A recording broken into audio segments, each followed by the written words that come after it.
John, the 18th chapter. I want to publicly say thank you to the guys last week. I think you guys did a great job. There are so many different verses that come to mind when thinking about this. I was going to turn to this, but I'm not going to. Acts chapter 13, verse 33 makes a very interesting statement. In Acts chapter 13, verse 33, it's quoting the psalm, the psalmist, when he says that God raised Jesus from the dead. And the psalm that he quotes is, "You are my son, today I have become your father." And he's quoting the psalmist at a period of history when a king sat on the throne. If the father of the king was still alive, which sometimes it wasn't when the king died and the son took over. Sometimes the king would install his son when he became aged or for other various reasons.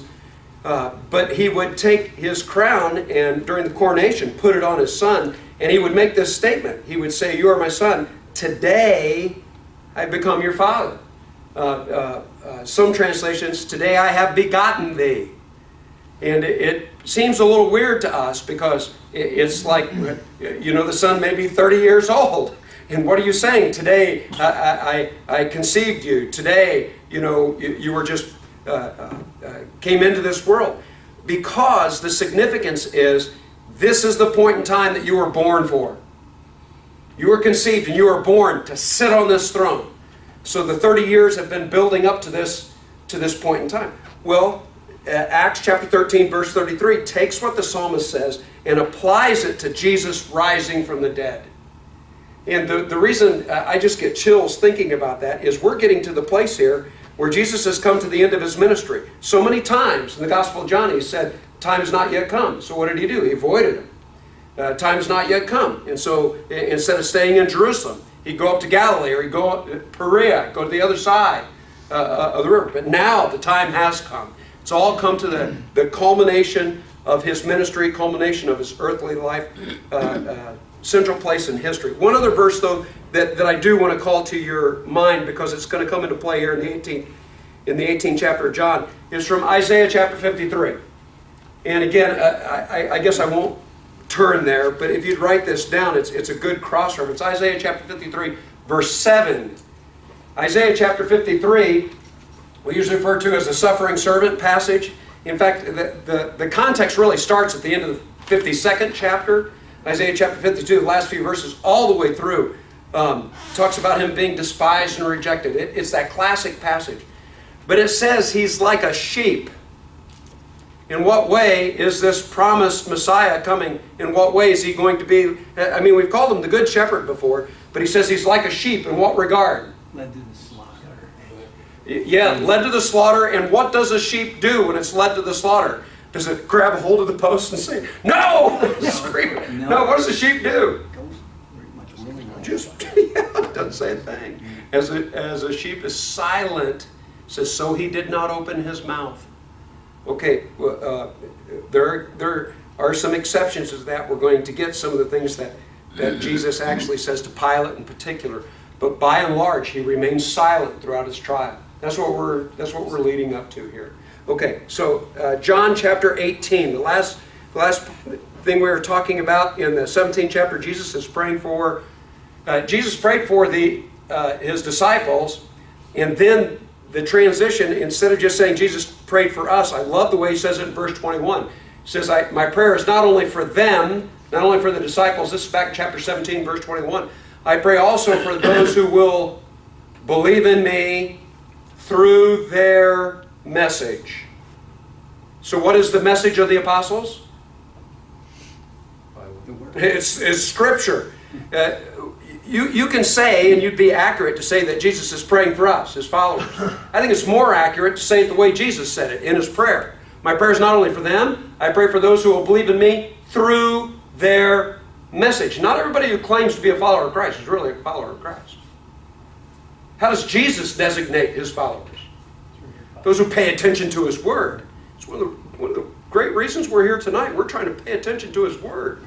He prays for us as we listen to his word. Okay, He's just finished that prayer, and after finishing that prayer, it says in verse 1 of chapter 18, Jesus left with his disciples, crossed the Kidron Valley, that'd be on the east side of the city of Jerusalem, towards the garden. It says on the other side was a garden.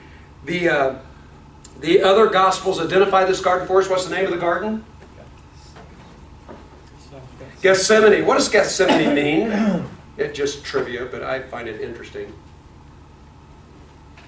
It means oil press. It means oil press. The Garden of Gethsemane, he and his disciples went into. Now Judas, who betrayed him, knew the place. Okay, another thing that I just find fascinating here is one of the key events John just glosses right over here. And John has a very specific purpose in mind. We've already talked about that, and he's going to tell us at the end again. But there are some things that have already been clearly told to us by the other gospel writers. So John doesn't take time to retread that ground. But what is it that he has just skipped here? Because we're going to have Judas come and betray Jesus. So what happened that John didn't mention? The prayer. And you know, to me, you just can't put that in words, because what did Jesus do while he was praying? Sweat blood. Sweat blood. You know, it's one thing for a normal human being to be overcome, but for God in the flesh to be overcome to the point where he sweats drops of blood. And he asked the disciples to pray with him. It takes the three a little bit further. The other gospel writers tell us about that. John's going to jump beyond that because that story's already been told to us by the other gospel writers, and he's going to talk about the betrayer. Judas, who betrayed him, knew the place. He knew the place because Jesus had often met with his disciples there. Some people suggested that remember what happened at the supper with Judas? When did Judas get up and leave the Last Supper? What happened that caused Judas to get up and leave? Jesus looked at him, and what did he say to him? Yeah, what you do quickly. Right? Told him go. Okay, so if Judas goes and he meets with the religious leaders, going to pay him the price of betrayal. It has been suggested that after he went and got the Jewish leaders, maybe he went back to the upper room first, and they've already left. But he knew the places where Jesus would go. By the way, Jesus is going to make reference to this, but in the middle of the night, if Jesus did, not if, Jesus did say to Judas, what you do quickly, right? When he gets up and goes in the middle of the night to get the religious leaders, why didn't the religious leaders say, why are you waking me up in the middle of the night? We can take care of this in the morning. Why would they jump at an opportunity like that? Because they tried before and weren't unable to. Why couldn't they get him before? Because he didn't want them. Okay. It wasn't his time. Okay, it wasn't his time, and if it wasn't his time this time, it doesn't make any difference if it's daylight or night. If it's not his time, they're not going to be able to get him. If it's not his time, remember at Nazareth, they couldn't push him over the cliff. Couldn't do anything. In fact, I just love this passage because Jesus is going to show in a very profound way that even though it is time, you're still not in control. Jesus is still in control. But let's go back to this idea. Why would the Jewish leaders be open, game? Why would they jump on an opportunity to get up in the middle of the night when Judas comes to him and says, hey, I can show you where he is? They don't want the masses of people around them. Why wouldn't they want the masses of people around them? I agree with that. Why wouldn't they want the people around them? They didn't want the confrontation. They thought it was going to be as easy to take him. Okay. Didn't they just rejoice and stuff when he came in too? Yeah, what happened at the beginning of this week? Putting the palms down in front of them, so they're still at that mindset. That's exactly right. The crowd is going to turn, and the religious leaders are going to get them wrapped up in this calling for him to be crucified. But up till this point in time, it's very true, Jesus was extremely popular. A lot of times the Jews were afraid of the popularity. There's so much politics going on in this night from just about every respect except Jesus' respect. Greg. Well, I remember when Jesus asked him the question, who by what authority did John the Baptist? And knowing the crowds, they didn't want to answer. So they obviously feared the people because they knew they were still... Yeah, why would they fear the people? Why do politicians fear the people? Yeah. Especially in their time, they might run them out of... Yes. Very much look down on the people in one sense, but in another sense, the people are the one who gave them the position, the power that they've got. So they have to be sensitive to that. So moving in the middle of the night, boy, they're all for that. There's going to be so many things that they do that we'll delineate some of these a little bit later on as far as how they abuse their own standards. But Judas, who betrayed him, knew the place, because Jesus had often met there with his disciples. So Judas came to the garden guiding a detachment of soldiers. What does your translation say there for detachment? Cohort. Cohort. Cohort is a little more technical term. In the way this is presented, I want to be careful here because it doesn't have to mean this. Sometimes the term's used loosely. But when it's used in a technical sense, this would be 1/10 of a legion. And how much would be a legion? How many make up a legion? 1,000. How many? Is it 1,000? It would be 6,000. 6,000 make up a Roman legion. So 1/10 of a legion would be 600. Okay. A lot of people suggest that the way this term is used, that it doesn't have to mean that, but it could possibly. And by the way, if it were 600, this would be the way you describe it.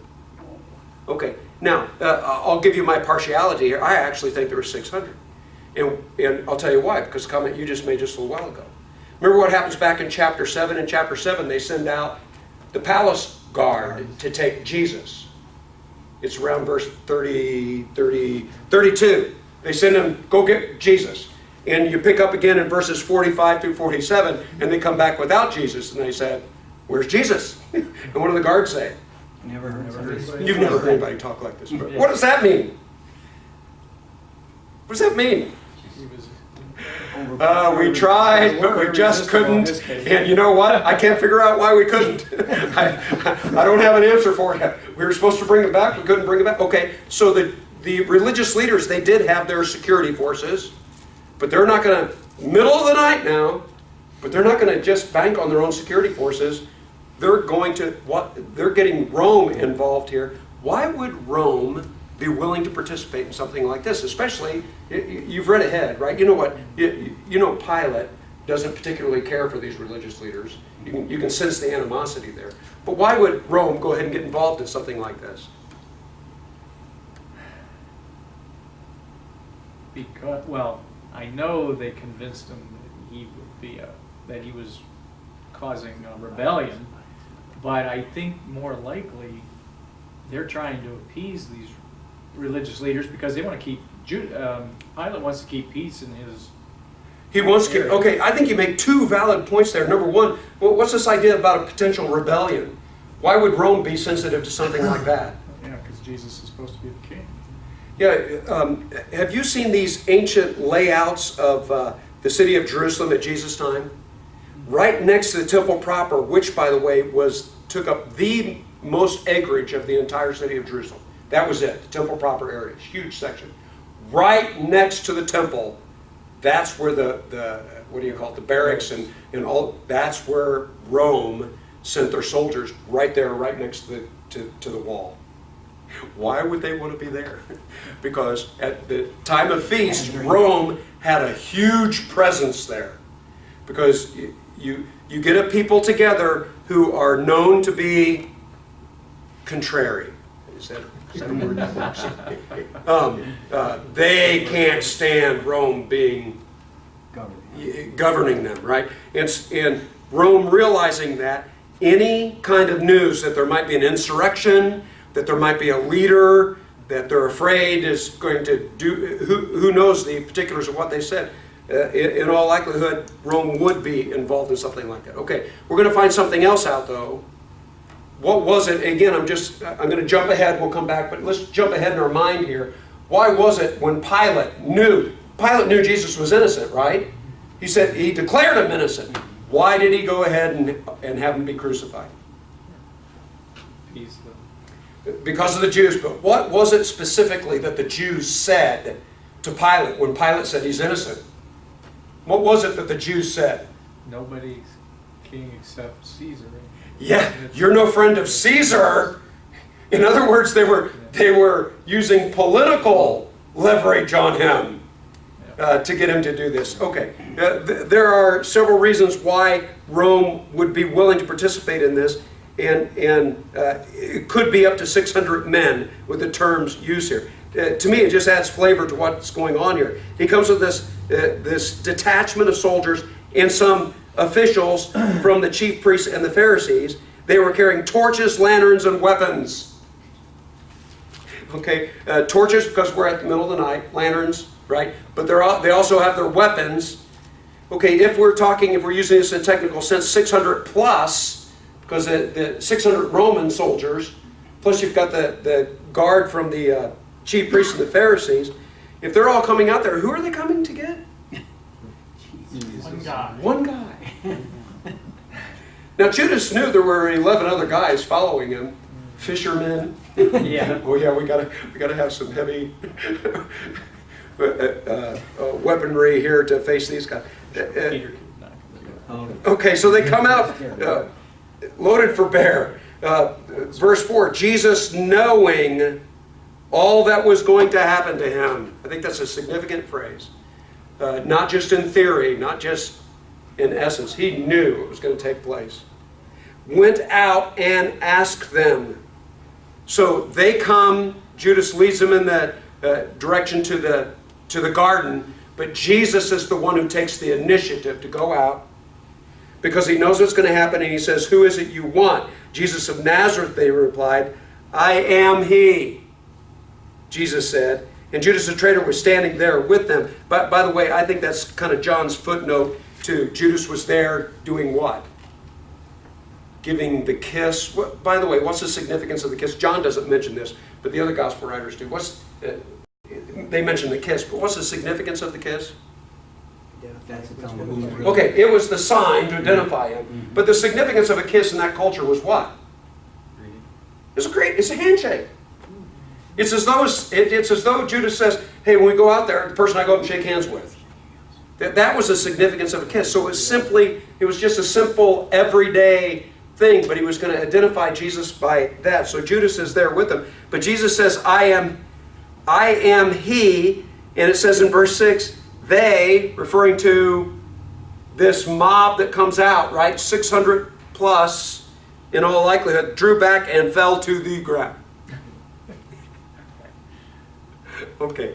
The very fact that Jesus steps forward and says, "I am he," it seems to show, it definitely, I think, shows that Jesus is in control of the situation. But when he says this, and everybody, by the way, these are experienced soldiers. I really think there's something more going on than just physical presence here. I think it's another example of the majestic glory. But anyway, when he does that, can you picture this scene? Let's picture this from the perspective of one of the soldiers with weapons. You're there and you're all ready to help take this guy, but you fall down like a wave. Who's in control? Jesus is obviously in control. Jesus has said this before. You wouldn't be able to take my life. I give it willingly. Jesus is the one who's ready to hand himself over. Verse 7, again he asked them, who is it you want? Jesus of Nazareth. Jesus answered, I told you I am he. If you're looking for me, then let these men go. Who is he referring to? Disciples. Yeah, he's referring to the rest of the disciples here. He said, let these men go. Then, verse 9 explains it. This happened so that the word spoken would be fulfilled. I have not lost one of these you gave me. Okay, I think this is a very significant verse. It explains in part why Jesus is doing what he's doing. He's stepping forward, taking control of the situation. One of the reasons that he's taking control of the situation is to protect the 11, right? I think let me go ahead and comment on this. I personally think there's another point that he's making here. He's taking control of the situation just to show that he's in control of the situation. He's not having his life taken away from him. He's laying it down. He's the one making the decision here. But let me back up to the point that John's making here in verse 9. He's saying this is to fulfill the word that was spoken. Verse 9, it says, I have not lost one that you have given me. Okay, so he's protecting the leaven. When did he say that? Take just a second and let's flip back to a couple of these passages. Let's go back to John chapter 17. John chapter 7. We'll be fast, but let's go to a couple of these. John chapter 17. There's 3 different places. John chapter 17, look at verse 12. John chapter 17, verse 12. It says, while I was with them, I protected them and kept them safe by the name that you gave me. None has been lost except the one who is doomed to destruction, so that Scripture would be fulfilled. Who's the one doomed to destruction? Judas. Okay, that would be Judas. But Jesus is saying, the other 11 I have protected. But by the way, why didn't he also protect Judas so that Judas wouldn't be lost? He has made the decision. He's got his own free will to make a decision to turn away. Obviously, Jesus didn't override their free will. Okay, but the ones who were willing to work with him, Jesus did protect. Okay, let's flip back to chapter 10. Look at John chapter 10. Look at verse, I think it's verse 28. Let me check here. John chapter 10, verse 28. I give them eternal life, and they shall never perish. No one can snatch them out of my hand. My Father who has given them to me is greater than all. No one can snatch them out of my Father's hand. I and the Father are one. Okay, a lot of people think that this applies to more than just the 11, but it definitely applies to the 11. There's one other passage, and it's back in chapter 6. Look at chapter 6, verse 39. Chapter 6, verse 39. And this is the will of him who sent me, that I shall lose none of all that he has given me, but raise them up at the last day. For my Father's will is that everyone who looks to the Son and believes in him shall have eternal life, and I'll raise them up in the last day. Okay, this passage is probably talking about more than just the 11, but at least the 11. So in 3 different places he makes this point that I will protect them. But it's interesting to me, those who work with Jesus is willing to work with them and protect them. And this is the culmination of that, verse 9 here in chapter 18. Verse 10, then Simon Peter, who had a sword, by the way, this is the word for a smaller sword. Simon Peter, who had a sword, drew it and struck the high priest's servant, cutting off his right ear. The servant's name was Malchus. I think this is interesting that John gives us this kind of detail. We already know what's going to happen to Peter, right? We know, in fact, this is going to be the passage that records when Peter said, everybody else may turn on you, I'm never going to turn on you. What did Jesus tell him when he said that? Yeah, what's the sign going to be? You're going to deny me 3 times before what? Before the rooster crows. By the way, sometimes the Gospels say before the rooster crows twice, before the rooster crows, the same point. But before it crows twice, you'll deny me 3 times. Okay, Peter was confident that he wouldn't. I think this shows part of his confidence. I also would like to suggest that maybe Peter's problem has nothing to do with cowardice, has nothing to do with strength.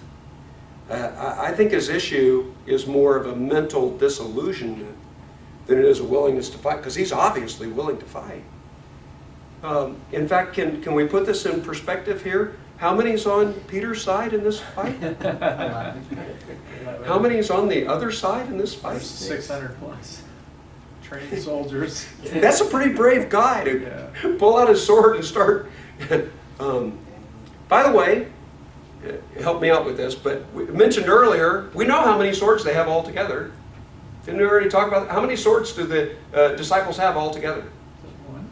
No, they've got 2. They've got 2 against 600 armed professionals, and yet Peter is willing to take out his sword. What's the significance of him? What's the significance of him cutting off the ear? He missed the head.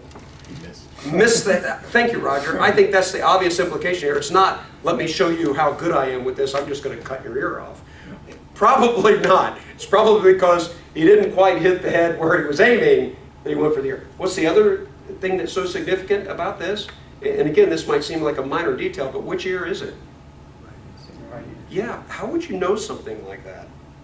This is, people often point to the fact, little tidbits like this all the way through.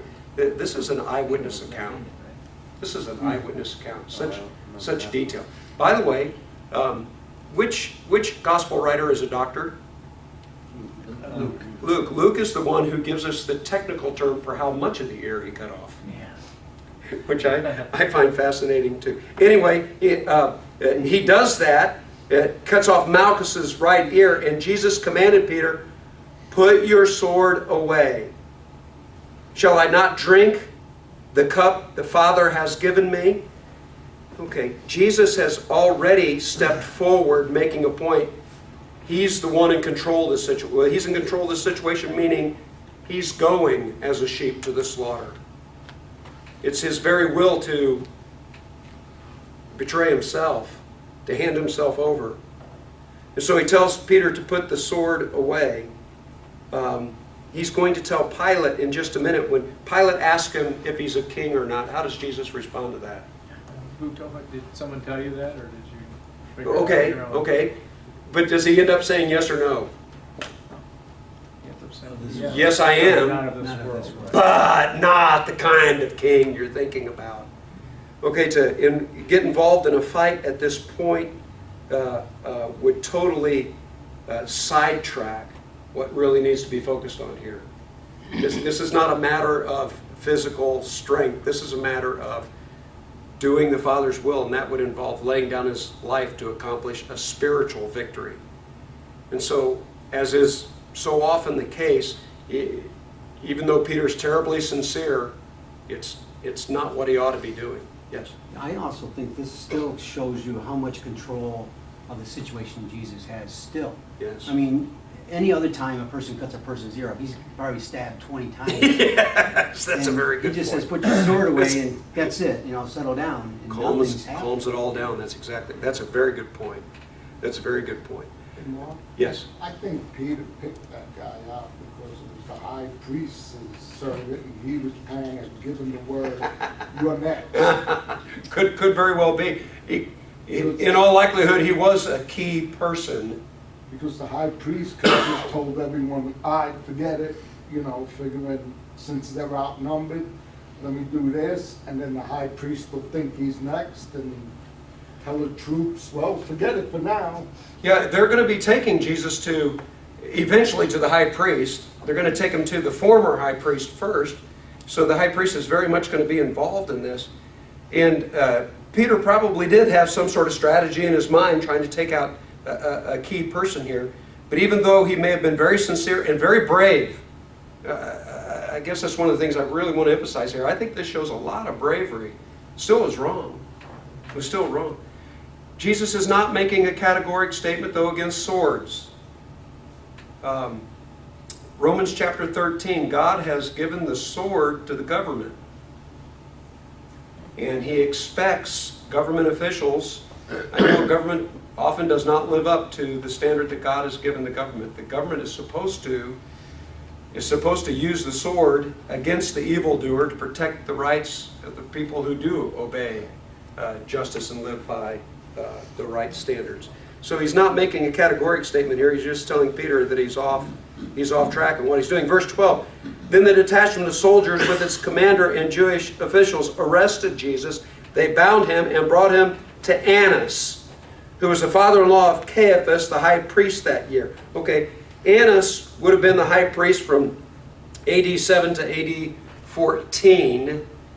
5 of Annas's own sons become high priests later on. In the Old Testament, you were high priest till you died. When Rome came in, that was no longer the case. The reason I mention it, it's not just, how is Caiaphas related to Annas? Son-in-law. It's not just his son-in-law, his sons are involved in the high high priest position later on as well. This man is very well positioned politically.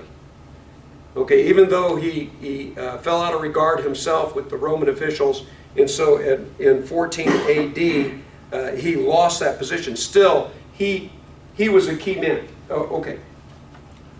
Well, why am I mentioning all this? Because before you take him to the high priest, why in the world are you taking to somebody who's not a high priest anymore? Because he's still calling the shots. Maybe he's still calling the shots. In all likelihood, if you knew that his son-in-law and 5 of his sons become high priests, this guy's well connected. Maybe if we can get this guy to come up with a strategy for us, he's going to help us with Rome. There's all sorts of good reasons why they might go to Annas' house first, but nonetheless, that's what they do. And by the way, from the way the story is told to us by all the gospel writers, and especially John, it's not like some Annas' house over here and Caiaphas someplace else. They're probably in the same compound. A lot of times the nicer homes would be built with a courtyard area in the middle. And so Jesus is being taken from one location to another, which in all likelihood was right next to where the Sanhedrin would meet. So it's not like they had to take him across town. It would be across a courtyard area in more of a compound type situation. Anyway, they take him to Annas' house first. Caiaphas, it says in verse 14, was the one who advised the Jewish leaders that it would be good if one man died for the people. Chapter 11, verses 49 through 52. What did Caiaphas mean by that? He meant, let's get rid of Jesus so we can save our people. What he probably really meant is, so we can save our jobs. So we can still be in charge of it. Okay, that's what he meant. But God used that statement to mean something more. What did it really mean? Jesus, so we can save. Yeah! Through the sacrifice of Jesus, people will really be saved eternally. Potentially, people will be saved eternally. Everyone who is right with God through Jesus. Caiaphas is the one who says that as high priest that year. Verse 15, Simon Peter and another disciple were following Jesus. Okay, usually in the Gospel of John, when John doesn't identify a disciple, who is it usually? It's usually himself. But when he does that, how does he usually identify himself? It's the one that Jesus loved. What does he usually call himself? The one that Jesus loved. Yes, the disciple that Jesus loved. Okay, he doesn't use that designation here. So that's created a little bit of controversy. Some people say, well, maybe John, and other people say, well, maybe not, because he's not referring to himself the way that he usually does. Nonetheless, Peter and another disciple. Who's this other disciple? Well, the rest of the verse says, this disciple was known to the high priest. He went with Jesus into the high priest's courtyard. So this is the disciple who's going to get Peter in there. Okay, this is just giving us a little backdrop as how that happened. By the way, if it was John, how in the world would John be brushing shoulders with people who were that important? That kind of leads you to believe that maybe his father's fishing business was bigger than just a little mom and pop fishing business. Maybe it was significant enough that some of the Jewish leaders took note of him. Could well be. Nonetheless, the point of the story is, this is the disciple who gets Peter into that courtyard area where the investigations, the mock trials are taking place, right? So he gets him in there.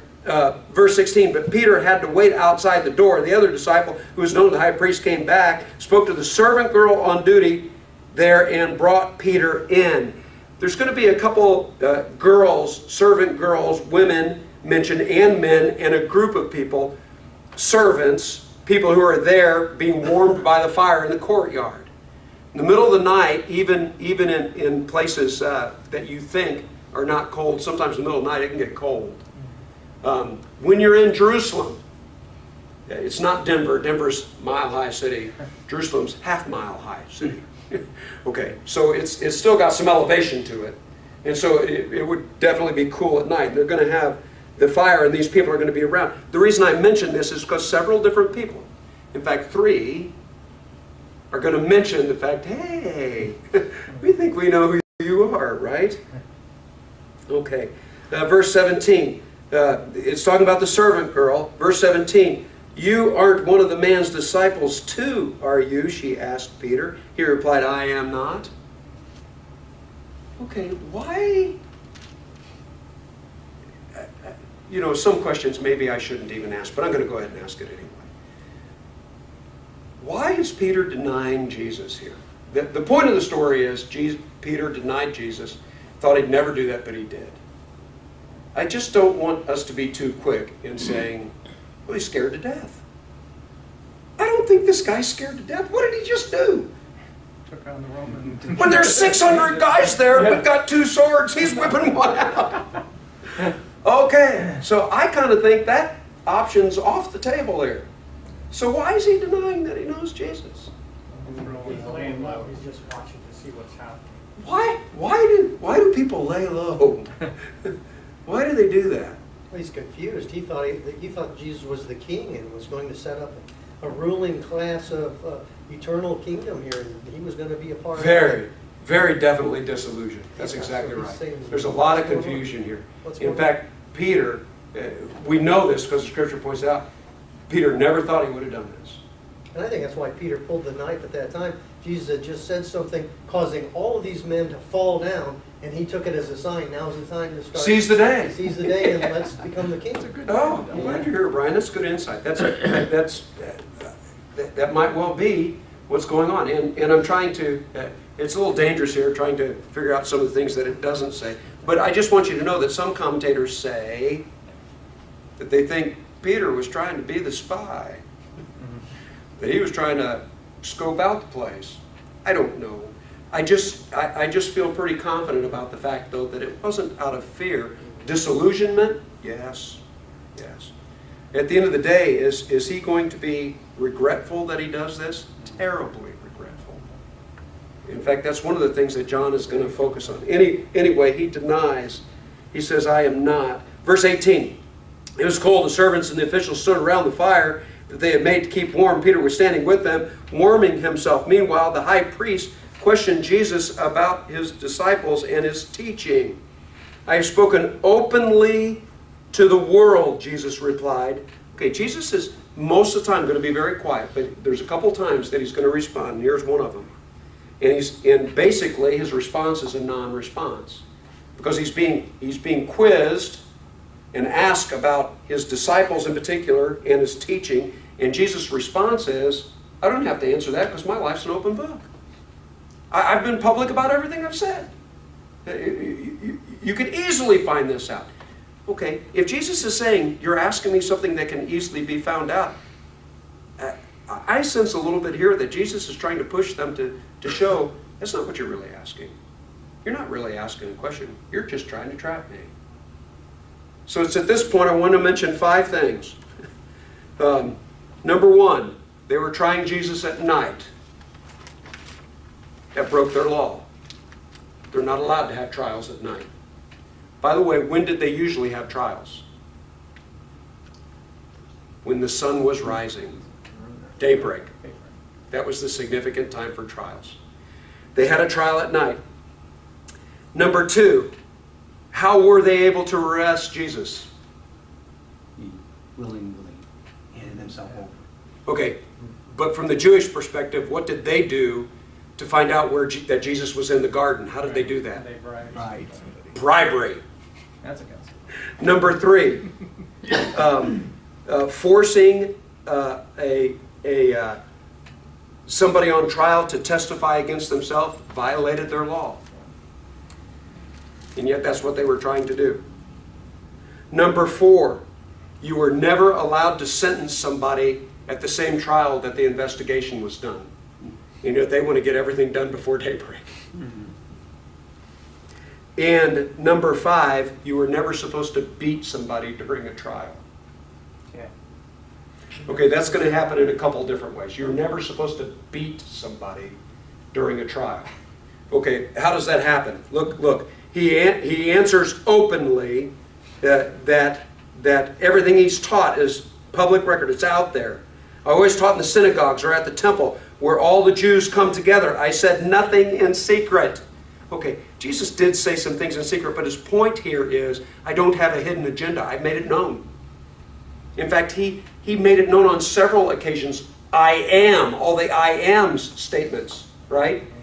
And he answered all the questions that they asked him publicly. In fact, he pushed them to try to expand and stretch their minds so they'd understand that he really was God's Son, equal with God. So he's been very public about that. Verse 21, why question me? Ask those who heard me. Surely they know what I said. In other words, you guys in this room know what I said. Okay? And so what happens? When Jesus said this, one of the officials nearby slapped him in the face. Okay? They slapped him in the face. Is this the way you answer the high priest? He demanded. What does this make you think of? Paul. What happened with Paul when he was standing trial before the Sanhedrin? He got smacked too. Exact same thing.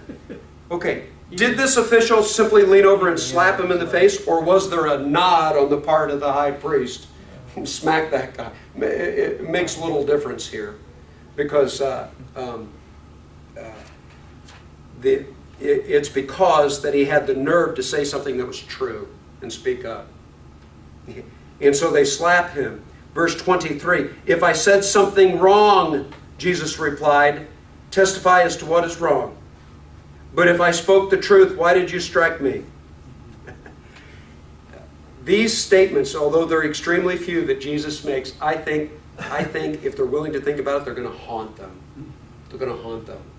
Because everything Jesus said was true. And they had no grounds for anything they did that night, let alone striking him. Then Annas sent him bound to Caiaphas, the high priest. This would be right across the courtyard in all likelihood. Meanwhile, Simon Peter was still standing there, warming himself. So Jesus is being sent from one place to the other. Simon Peter's outside in the courtyard area. They ask him, aren't you one of his disciples too? He denied it, I am not. By the way, which gospel is most likely written from Peter's perspective? John Mark. John Mark. John Mark was a scribe to Peter. You know what John Mark says? He says Peter cursed. Didn't just say no, he cursed.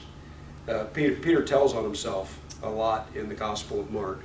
One of the high priest's servants, a relative of the man whose ear Peter had cut off. Why do you think John's including that?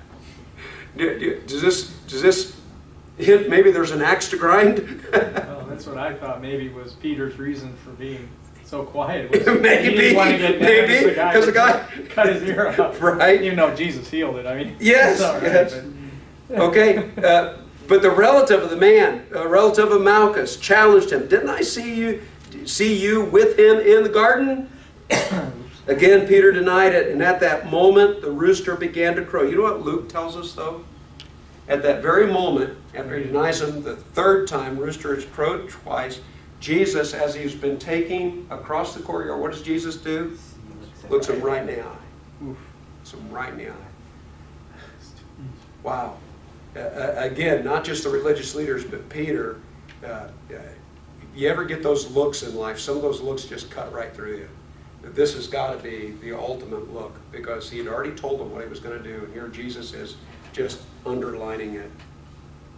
And it's going to rest hard with Peter. Okay, verse 28. The Jewish leaders took him from Caiaphas to the palace. Yeah, okay, I didn't skip any verse. Oh, yeah, verse 28. Then the Jewish leaders took him from Caiaphas to the palace of the Roman governor.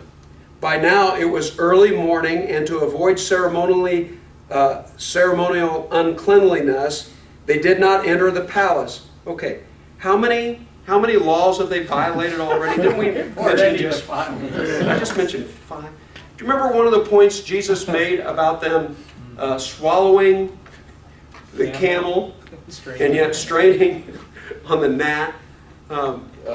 Here they are. They can pat themselves on the back. You know, we're good Jews. How do we know we're good Jews? Because we wouldn't go in a Gentile's house. If you go to a Gentile's house, you're unclean. You can't observe the Passover.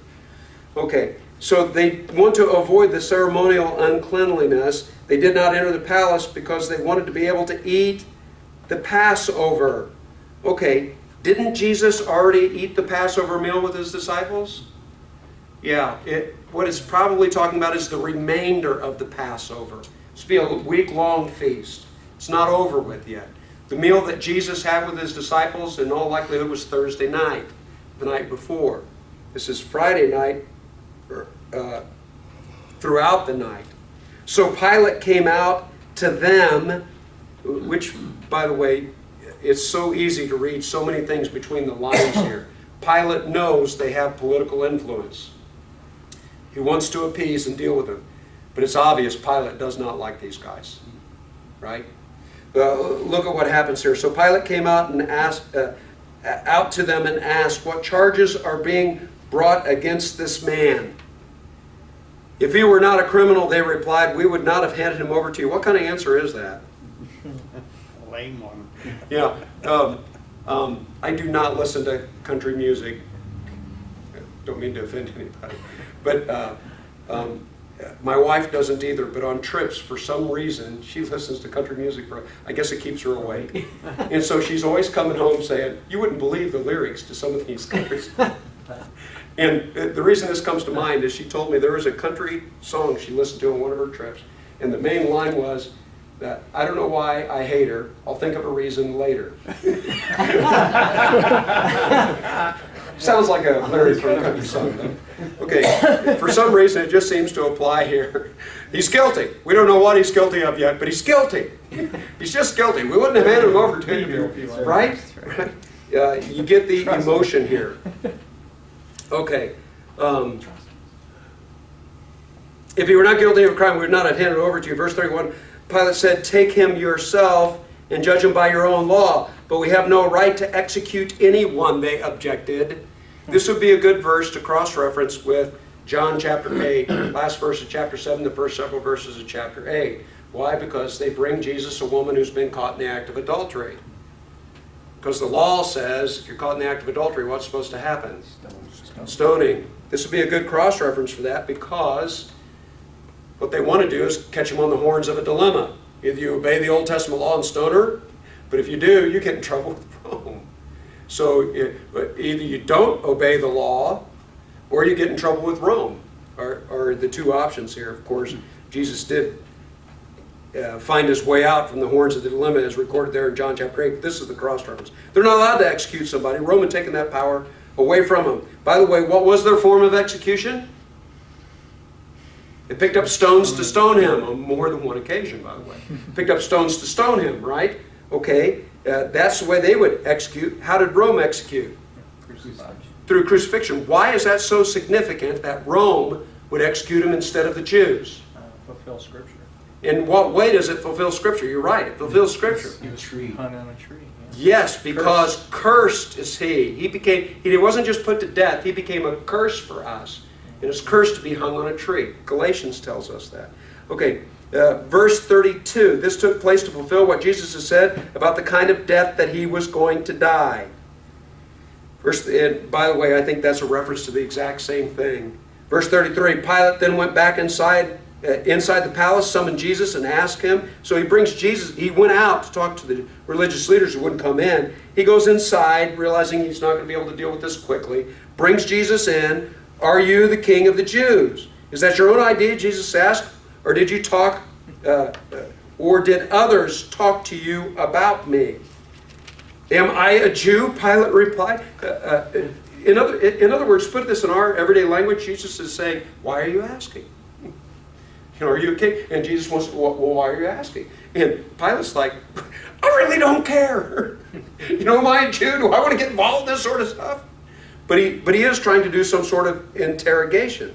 He says, am I a Jew? Your own people and chief priests handed you over to me. What is it that you've done? He's trying to figure this out. Jesus said, my kingdom is not of this world. If it were, my servants would fight to prevent my arrest. Do you see why Jesus stopped Peter earlier?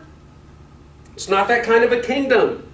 It would give people the wrong idea. If it were, they'd fight to prevent my arrest by the Jewish leaders. But now my kingdom is from another place. You are king then, said Pilate. Jesus answered, you say that I am a king. In fact, the reason I was born and came into this world is to testify to the truth. Everyone who's on the side of the truth listens to me. He says, yes, I am king. The reason I think this passage is so significant on so many different levels One of them is 1 Timothy chapter 6.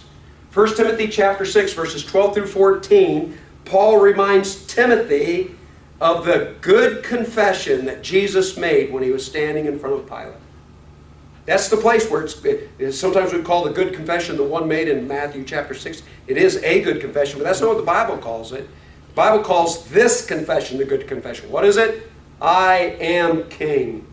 It's the reason he came into this world. Establish a kingdom that's not of this world, that goes beyond this world. Everyone on the side of truth listens to me. Verse 38. What is truth? What is truth? This is such an interesting question. Retorted Pilate. I like the way they translate this because you can almost feel the sarcasm here.